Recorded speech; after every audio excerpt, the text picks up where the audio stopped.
This is the third and final part of the interview that we did with Cameron Edds, lead singer of legendary 80s cover band, the Velcro Pygmies. If you haven't listened to the first two parts, definitely go back and check those out before you listen to this one. On this episode, Cam gives us the real story behind the Velcro Pygmies name, what strange hobby he does in his free time, and how he deals with online haters. We hope you all enjoy. Let's go. Welcome to the people down Welcome south. to the people down south. Welcome to the people down south. Welcome to the people down south. Welcome to the people down south. Welcome to the people down south. Welcome to the people down south. Podcast. Podcast. Hello, my fellow Americans. Hey, everybody. All right. Hang it, Bobby. Hosted by Mark and Chris. Thank you so much for listening to this episode of the People Down South podcast. I'm Mark, and that's Chris. And the purpose of this podcast is to highlight inspiring individuals and hopefully learn something in the process. As we mentioned, this is the last part of a three-part interview we did with Cameron, the lead singer of the band, the Velcro Pygmies. You guys are definitely not going to want to miss what he has to say about rival band Steel Panther and his views on the power of social media. So without further ado, here's the third and final part to the interview with Cameron Edds from the Velcro Pygmies. So for my next question, not to get too negative or anything, but what is one song that you refuse to listen to if it comes on the radio? I know my personal one, and I'll tell you what that is. I think, unfortunately, it is part of your set list. It's Play That Funky Music song. I personally had a band at my wedding, and I said, please do not play this song. But for some reason, it always gets played without fail with every live band I've ever seen. Absolutely. Let's see. It would probably be something like Money for Nothing by Dire Straits. I probably wouldn't listen to that. Anything by Yes, I probably wouldn't listen to. That would be about it. Beyond that, I don't have disdain necessarily. Now, stylistically, I don't like mid-tempo, sad rock. Now, that's not to say I don't like ballads. I think hair metal ballads are great, but like, for instance, the band Dane. You know, there's a lot of that mid-tempo kind of whiny, put a gun in your mouth kind of music, and I just can't tolerate it. I just don't listen to that stuff. It's just, I have a real problem listening to a person that is a celebrity singing about how terrible their life is. I can't really buy into that. I feel like it's kind of insincere, and therefore I turn that stuff off. Yeah, that makes sense. You know, you're all about a good time, and that's not a good time. Absolutely. 100%. Is there anything else that you think people should know about the band, that people might assume about the band that's false? I know we kind of said some stuff about you and stuff like that. Was there anything else that comes to mind? Well, something that people always want to know is where the name came from. And there have been stories written about it. There have been radio interviews that people speculated where the name came from. I thought it was pretty funny because there really is no story about it.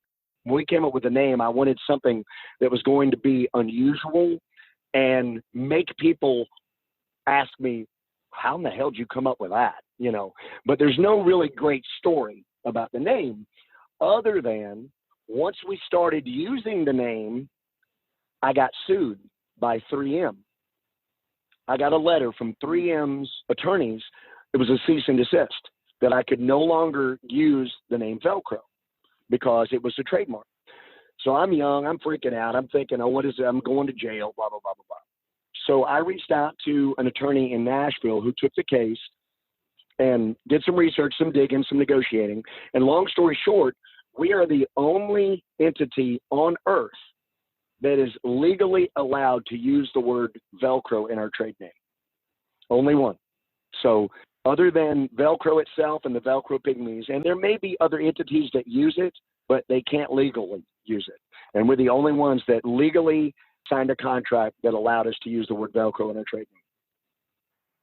That's an incredible little story there. I love that. Very few people know that story because I never get an opportunity to really tell it because everybody's assuming that it's some like crazy experience and we came up with Velcro Pygmies somewhere. And we didn't. It was just something stupid that would hope that one day I would be on a podcast 30 years later and someone would ask me that question. Well, here we are. I'm sorry we didn't ask you that question. I purposely didn't ask that because I thought you might have been asked that like a billion times in every single interview. And I have been, absolutely. Actually, it's a great question though. But I mean, you touched a little bit on this earlier, Cam, but I love what you were saying about how patriotic the band is and how you have the American flags and the opportunity for veterans to sign it after the show. But is there any particular thing that got you started on that, or where does that come from?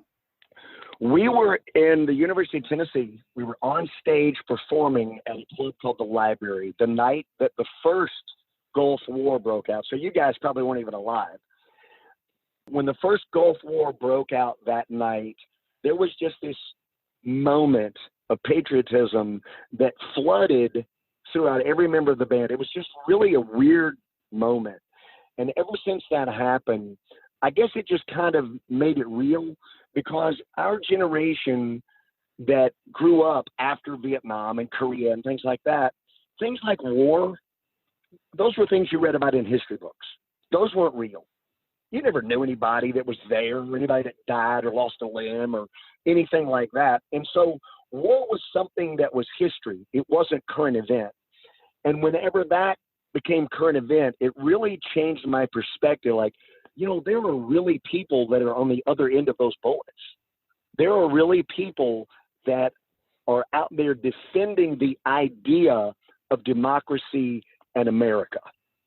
And I felt like that I'm someone that has never had to fight for freedom. I take it for granted, like 90% of Americans. And that's a good thing, that we have the ability to take the freedoms that we had nothing to do with for granted, because there are people that are willing to do it. And I felt like, you know what? We have a platform where we don't have to beat people over the head with it, but we can subtly show our support by displaying the American flags. In the middle of the show, we play the national anthem. In the middle of the show, we dedicate a song to the troops. And I think that's something that everybody can kind of get behind, because it's not a political message. It's a message of freedom. It's a message of, hey, we're all in this crazy democratic experience together. And each one of us can do something to make it better or make it worse. But regardless of what we do, there are individuals that are protecting those decisions, whether they agree with them or not. And I felt like any person that is willing to volunteer their life to protect the freedom that I get, I owe them at least recognition at every show. And so that's where that came from. It served us very well. It's been very well received. Matter of fact, when our bass player died, when he drowned 4 years ago, he was given a Purple Heart ring by a guy that came up to his show one night. And he said, man, this thing isn't doing me any good. And what you guys did tonight really spoke to me. And he gave him that ring. And he had it on when he died. And so it's pretty inspirational. We've got a lot of medallions and patches and things that servicemen have come up and given to us as thank yous that we keep. We don't keep those on the road. Those stay at the house because I don't want to lose them. But it's pretty neat how appreciative they are of the tiny moment that we dedicate to them at every show. No, I think that's great. And that resonates with me a lot. You know, my grandfather fought in World War II, and, you know, he's a Purple Heart recipient as well. So he's one of my greatest role models. And you're right. Me and Mark, well, you were almost right. Me and Mark were alive during the Persian Gulf, but however, we were very young. But I do think that some of what you were talking about, we probably got to experience at least something similar to that after 9/11. Absolutely. And there are people today that fortunately, we haven't had anything like that since then. But there are people out there that have grown up and haven't been able to experience those emotions. I just think it's important to appreciate those people. And one thing about the Pygmies is that we do not bludgeon people with our opinion, but we do not hide from our opinion. I want people to come out and see the band and know that we're not wishy-washy, because we're not. We're not a wishy-washy band. And the things that we have convictions about, we will stand behind. And if there's someone in the audience that doesn't agree with us, that's fine.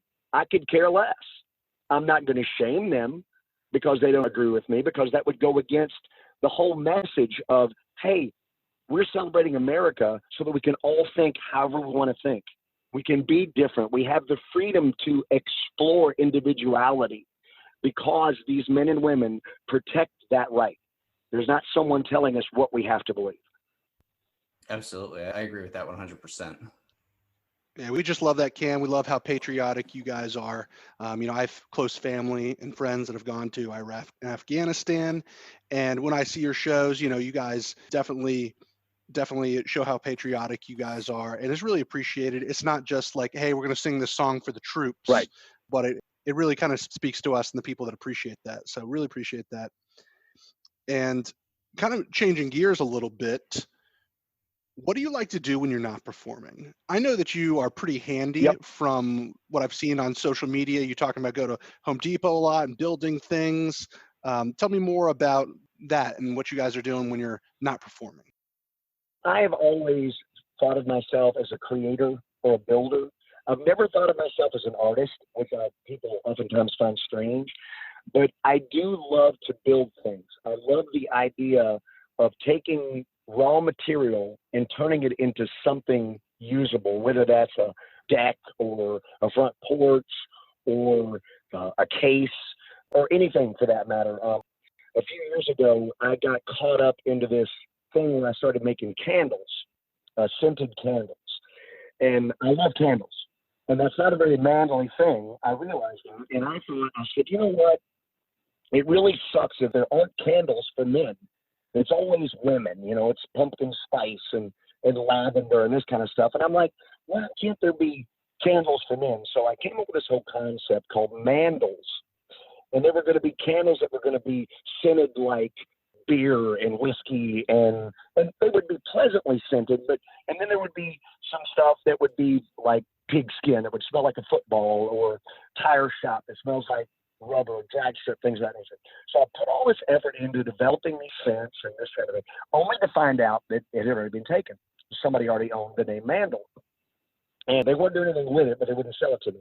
So then my wife comes to me. She's like, well, Cam, the perfect name for your candle company is right under your nose. And so we call it Candles. And so I started making candles, and that became an obsession, where I was creating all of these scents that were supposed to elicit, different emotions and feeling different ways and happiness and overcome anxiety and things of that nature. And it just came up with I've got about 500 different scents at the house. And so most recently, I created a mobile candle making thing because my wife is like taking over the kitchen, so I can't make them in the kitchen anymore. So that's been my most recent construction project, is this mobile case that I can move anywhere and I can make candles again. But in my off time, I still like to create, whether that is a wood case or a flat deck or 300 candles that are smelled like the backyard fresh cut grass or something like that. That's what I do.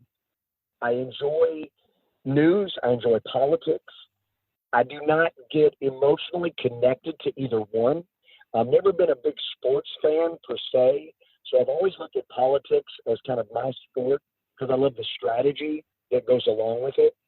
I've always been very careful never to be emotionally connected. I always feel like that it's a mistake to be emotionally connected to a politician because by their very nature, politicians are in things for themselves. But studying the strategies of political campaigns can teach you a lot about life. So I really enjoy that. And so that's kind of what I do on my downtime. Yeah, we definitely want some of those. I'll send them to you. I will send them to you. I don't sell them. People always ask, why don't you sell them? And I'm like, well, because I like to give them away. I think it's more fun to give them away. So I'll make like 100 and bring them to a show and then just start passing them out. So there's people all over the country that have my candles in their house somewhere. That's really cool. And I mentioned social media briefly. I know you guys are super, super active on Yeah. it, connecting with your fans, answering questions, things like that. Tell us a little bit about the positive power of social media for your brand. I'm going to ask about some of the negatives, but tell me about the positive impact of that. Well, social media, as we've all experienced, has really turned into a world. It's just drama-driven. It's a place for self-grandizing and just being dramatic. but it does have a purpose, and it is a really, really great way to get information to a lot of people really, really quickly. And we experienced this firsthand whenever Jacob was killed, because I went to Facebook very heavily to inform our fan base, which was worldwide. And so everybody knew that they could tune into our Facebook page, and I would give daily briefings on how the search was for he and his brother and what was going on. And, you know, we would have tens of thousands of people that would watch those things just to kind of stay in touch and feel close to what was going on. Because, you know, people have lives, and because our bass player was lost in the Tennessee River, that doesn't mean that everybody can pack up and come to Florence, Alabama and sit on the shores of the river while they search for their bodies. So I effectively used social media there, and I think that it really helped keep our fan base not only connected to us, but to one another, because everybody felt like that they were sharing in, as negative of an experience as that was, they were sharing in it together. Everyone was being informed the same. And so that was a wonderful positive use for us personally with social media. Now we like to share the shows and the images of people there, basically spreading a good time. We want people to come to our Facebook page and see things. And then I also like to use our Facebook page to make people think. I like people to come there, and I'll present certain things on the Facebook page and say, hey, look, I'm not telling you what to believe. I'm telling you, think about this. Maybe you ought to consider this. Would this change the way you feel about a certain topic or the way you think about something? And so I try to add some thought-provoking things up there, where a lot of times people get on social media and it's basically, you don't believe what I believe, you're stupid. And I've never wanted to do that. I've always wanted to encourage more thought, not less thought. And so since we've got such a vast audience, I feel that it's important to use that platform to help persuade people to think more, not less. I agree. I agree with that. And condolences about Jacob. I remember when you were posting all that stuff and the search was going on. So I know it's kind of late, but condolences about that. I know that sticks with you guys. Of course. Even today, I see you guys posting recently about him and the people that he impacted in the band and outside of the band. So now I know we talked a little bit about some of the negative aspects of social media. And like you said, you can be vocal about things on social media. Love how you give your take on that. I do see a lot of people that are very negative to the idea of you saying that. And I saw you using a little, I don't know if it's a hashtag, but you would always say, just a cover band singer. Like, what do I know? Stupid. And so I saw that a lot. What are your thoughts around that and how people want to throw that out as kind of the lowest blow that you can to say, your voice really doesn't matter? Well, the way you disarm people like that is you embrace what they accuse you of being. And so when someone decides to tell me that I'm just a stupid cover band singer, that I need to shut up, I decided I'd embrace that. Okay, that's what I am. But if I'm a stupid cover band singer, then that means you're just a stupid cover plumber, or you're a stupid cover mechanic, or you're a stupid cover band, whatever. Basically, none of us are experts generally in what we all want to weigh in on. But for whatever reason, if you don't agree with somebody, then you're stupid. And I've never looked at it that way. I love being persuaded. I love it when someone can come to me and say, look, here's what I believe, and this is why I believe it. And if you were able to persuade me, that's awesome. I love that. But too often now, social media has provided us a platform where we no longer persuade people. We just call them stupid. If you don't believe like me, you're stupid. And that can be politics, or that can be education, or that can be sports, or anything of that nature. So yeah, I've embraced it. And that really has disarmed a lot of the people out there that discount my level of intelligence, because they're like, oh my God, I'm calling this guy names and he's embracing them. Now what do I do? And so I use that now, and I think that it's resonated with a lot of people, and it's kind of made them step back and think, you know what? This kind of makes sense. We're all kind of smart and kind of stupid all at the same time. So just because I don't agree with that person, that doesn't make them stupid necessarily. Their perspective is just as valid as mine is. And social media allows everybody to be really brave.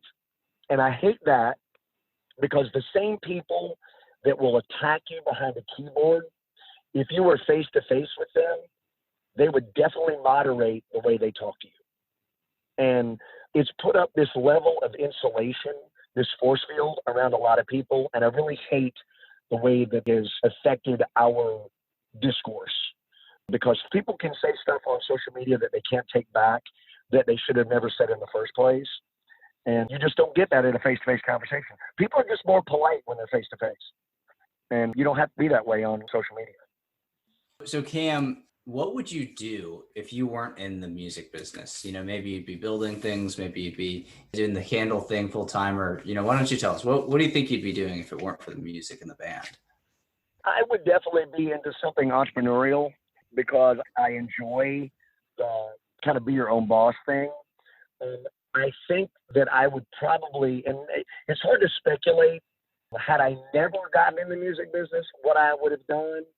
But now that I'm in it, and if I ever got out of it, I would probably want to go into artist development or management, something like that, where I could take young artists and potentially share with them the experience that I have, and hopefully help them avoid some of the pitfalls that I had early on, maybe advance their career 10 or 12 years by just eliminating a lot of the things that they shouldn't do at the start.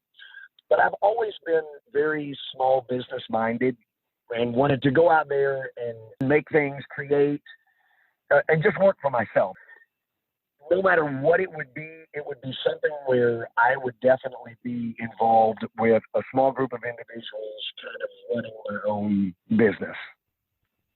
Nice. Yeah, that makes a lot of sense. And one other thing we were planning on asking you, which we touched on this earlier, but wanted to dive in a little bit deeper about, what did you think, or what do you think of Steel Panther? You said that you get compared to them a lot, but you guys were actually technically here first. Oh, we were. Yeah, we were here before Steel Panther. And there's a lot of people that have said there's a lot of similarities, and maybe that somebody from Steel Panther saw us and stole it from us. And I don't think that's true at all. I think that's just somebody stroking me. But I am a big fan of how accomplished those guys are. They are incredible musicians. I am blown away at how prolific they are. Those guys can write music, and they're just unbelievably talented. But to me, they're very one-dimensional, because everything is dirty. And I've never been opposed to provocative music. I've never been opposed to pushing the envelope, and we have songs that do that. But if that's all you got, it gets kind of tiring, If every song is a double play on words or something that you couldn't play for your 10-year-old niece, then that kind of bothers me. So musically, that's what bothers me. And they're supposed to be a parody band. I get that. But it's very, very cliche, the fake hair, and everything about the band is calculated from the standpoint of what the cliche 80s rock band looked like and acted like. And that's funny, and you can go out and enjoy it, for a night, but it's not really sincere in my regard. Now, I have, like I said, ultimate respect for the band and what they've accomplished. Incredible band in every aspect. But I would never go down that path. I would never take our band in that direction, because there's just so many elements of it that don't appeal to me. Me and Mark have seen those guys a handful of times, and I agree with you. I think, they are incredible musicians. They've done a great job at their little, that niche that they're in. But I definitely get what you're saying. And I think I agree with you, having the parody aspect of it being one-dimensional, and the fact that it kind of does at times seem like it's, just poking fun of an era. And you're coming from a place of like, hey, we want to celebrate this era. That's right. And that's the difference in the two bands. And, Steel Panther, those guys, they utilize a lot of electronic assistance in their show. And I know that most bands do that. And that is something that we've never done. I've always refused. We don't use any backing tracks. Yeah, I tell people, I say, every mistake you're going to hear tonight is ours. There's no machines connected to the Velcro Pygmies. We don't have any drum machines. There's no layered vocals. There's no background. You go see a band and you might hear like a piano or something. Like, where the hell is that coming from? That doesn't happen in our band. And because I never want to be chained to a machine, I never, ever want to have to depend on a machine that does not understand the spontaneity of a Velcro Pygmy show. I want the freedom to do anything I want to do. And if I have to worry about what a machine's going to be doing, I can't do that. It's something as simple as like drum triggers. People think that we trigger our drums to make the drum sound as big as they are. I won't allow it. It's all microphone. It's all real. It's all our sound man. Everything is 100% legit. Nice. Very authentic. Yes. Good word. Thank you. So Cam, what do you tell people when somebody yells Freebird? Well, we used to actually play it because we got so tired of people yelling it. And what we did was we started playing it and made the guitar solo so overblown that it was unbelievable, where we like carried the guitar player around on the shoulders and put him on tables or up on the roof or something like that. And whenever Delicious left the band, we just never relearned Freebird. So at this point, we just tell people out of respect, we don't play it anymore. and they don't understand what that means. They're just like, oh, okay. I don't think some of these people actually want to hear Freebird. I think people are just probably intoxicated and just going to yell. That's right. It's like more cowbell. People just feel like they need to shout more cowbell, and we just ignore it at this point, basically. It's kind of like, tell everybody it's my birthday. Like, no, we're not going to tell anybody it's your birthday. Are you ever going to hang up the spandex, the fuzzy boots, and all this? Is retirement in your future? You know, I tell people say, how long are you going to do it, Cam? And I tell people the same thing. As long as I am believable. I never want people to come to the audience and see our band and be like, oh my God, they need to hang it up. And so whenever I am viewed as a joke, that's when I'll stop. But until then, there's no end in sight. You know, we started doing a lot more all ages festivals and things of that nature. And as I saw this younger generation embrace what we are, it let me know that we're viable. And so as long as we're viable, we're going to keep doing it. So Cam, tell us about the Reach and Teach program that you started, speaking of the younger generation. Well, we had an opportunity. I was approached by a school teacher in Florence, Alabama, named April Clark, and she was a first-year teacher at an economically challenged high school that had a group of students that were going to get an opportunity to go compete in a national business competition, but the kids had to pay their own way. The school did not have the funding to do that, and none of the kids were in a financial position to spend the money to fly to Anaheim and hotel rooms and that sort of thing. And April did not want them to not get to go, so she said, let's think outside the box. Let's come up with a way to raise money. So she started reaching out to the kids, said, well, let's have a concert. And she's thinking, okay, what the heck, let's do it. So she started reaching out to artists, and we were one of those artists. And our policy on charity events is no. We always say no, because if you say yes to one, you have to say yes to all of them. And so when we want to do a charity event, we will approach the charity. We will go to you and say, hey, we want to play for you to raise money for animals or whatever. And so that's been our policy. Well, when she reached out to our management, she instantly got a response and said, thanks, but no thanks. Band just doesn't do those kind of things. Well, the way our system is set up is that any email our management company gets, I also get, so that there's a redundancy there. Well, I read her email and I thought, you know what, this is something I would like to do. So I reached out to her. I said, we'll do it under these conditions. It has to be in the gym. It has to be standing room only. It has to be lights out. It has to be a real concert at the school, and it has to be during the day. It has to be during school hours. She responded and said, okay, let's do it. She said yes before she'd ever cleared it with anybody. So then she has to go to the board and her principal, all of which had seen the Velcro Pygmies in college before, and they were like, you've got to be kidding me.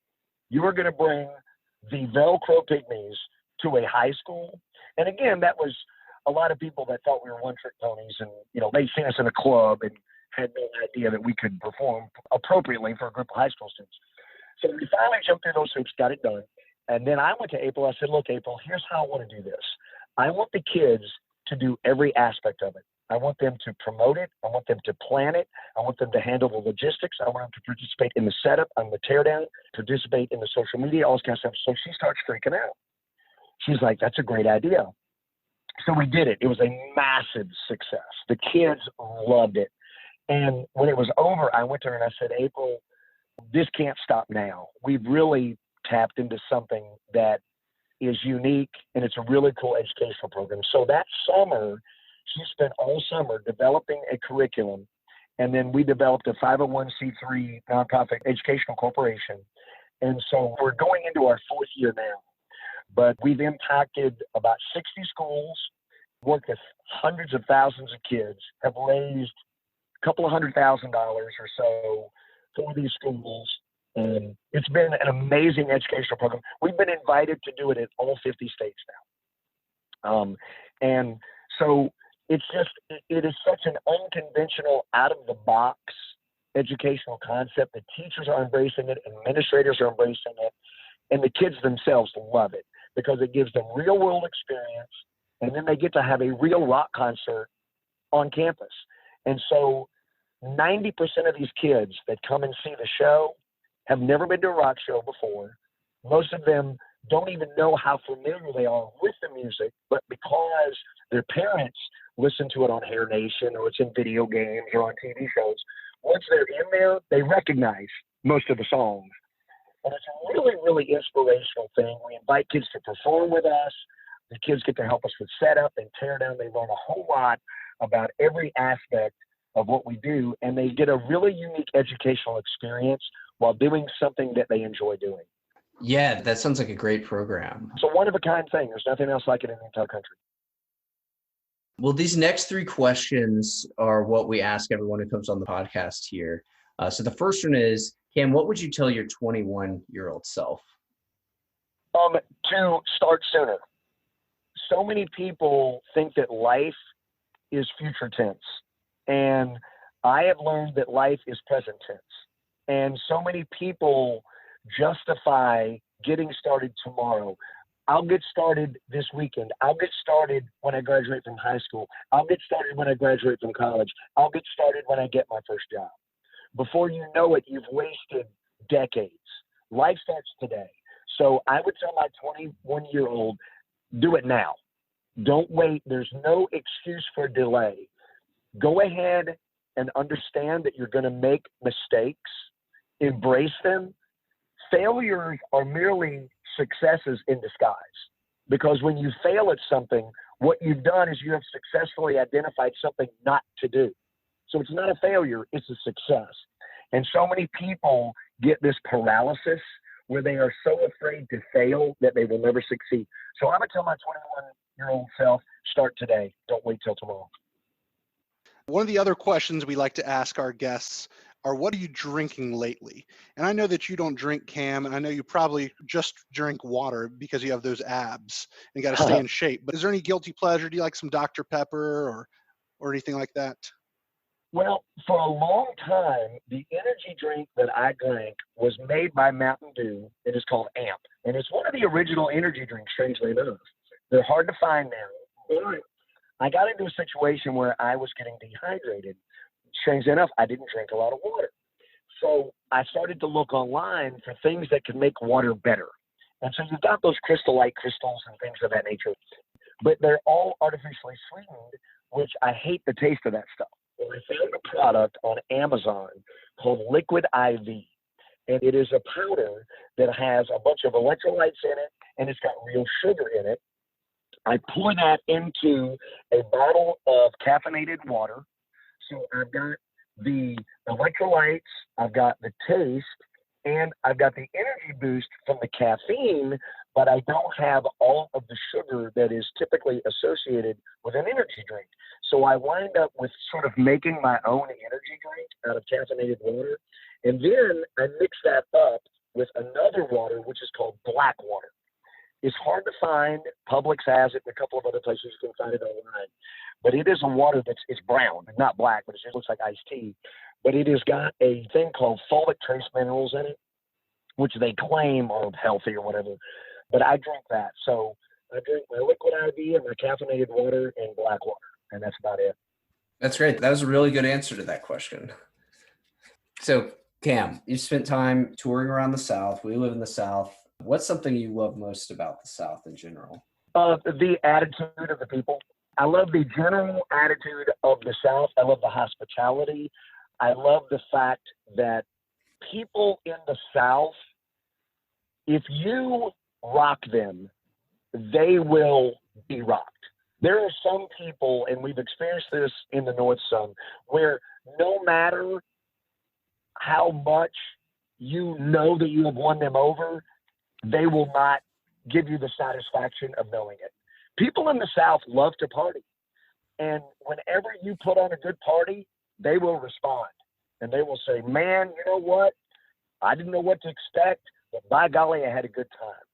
So I love the attitude down here. I love the fact that people really, truly live life and they embrace things. Today's another day to have a great day. And I just love that. And I think a lot of it has to do with the weather. And, you know, people are accustomed to getting out and going to the beach or the lake and that kind of thing. And so it's just sort of a different attitude. And I really, really love that about the South. Couldn't agree more. Cam, where can people find and connect with you online? And what do you guys have in the works that people should know about? Well, we've started a new series. It's pretty cool. It's at the YouTube page. It's called Pigtails. And what I did was I brought on a videographer to put together these tiny 20-minute episodes about the Pygmies, and it's kind of things that you would know about us. It's almost like a little reality show, and the 4th episode will be out soon. We've already got 2 more episodes shot. They're just not edited yet. So the Velcro Pygmy YouTube page is a great place to discover some new things about us. Obviously, the social media standards, Instagram, Facebook, Snapchat, and then VelcroPygmies.com. You can go there. That'll link you to everything else. Spotify, the band is there. We've got some new potential recording things in the works. I'm discussing with a producer out of Atlanta right now, actually a guy that works with the band Jackal. So we're going to go back into the studio, do a little bit more recording. The best way is to connect with us on social media because we're very active there. And everything that we want you to know about us, we'll be promoting from that platform. So if you were connected with us on Facebook or Instagram, you would be alerted about things that were coming up. And I actually watched one of those Pigtails before the show here. Yeah, and it was really good stuff. The clip that I was watching was about Chase.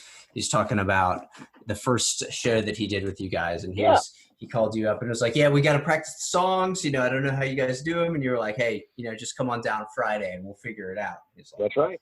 Next thing you know, we're out there doing it. Well, I tell my guys that rehearsal has its place, but when you do what we do, rehearsal can sometimes be a waste of time because the difference in playing it in the basement and playing it on stage is literally 180 degrees.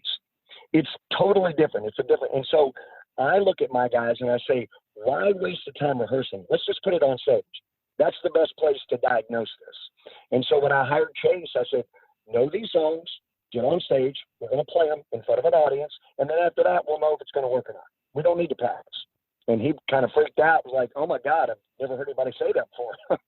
Well, welcome to the new world, my friend. Yeah, especially with 200 plus shows per year, you know, that is your practice. So, well, Cam, I know we've kind of gone a little bit long here, but thanks so much for coming on and being part of the podcast today. There's some really great content. You know, our listeners are really going to enjoy this interview. So everybody check out Cameron and the rest of the Velcro Pygmies.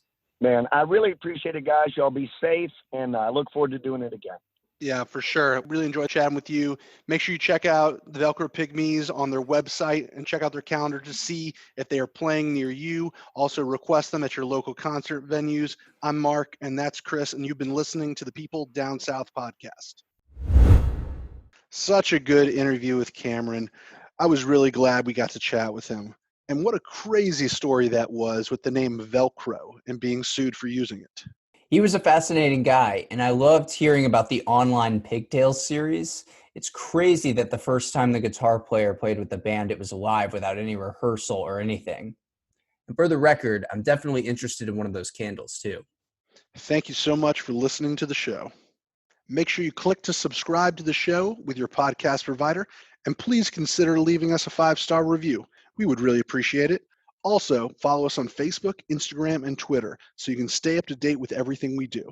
All links can be found at peopledownsouth.com. And if you happen to know anyone personally who you think we should interview for the podcast, we'd love an introduction. Email us at team@peopledownsouth.com. And as always, the views and opinions expressed by our guests on the podcast are theirs and do not necessarily reflect our own. We are your hosts, Mark and Chris, and you have been listening to the People Down South podcast. See y'all next time. See y'all next time. See y'all next time. See y'all next time. See y'all next time. See y'all next time. See y'all next time.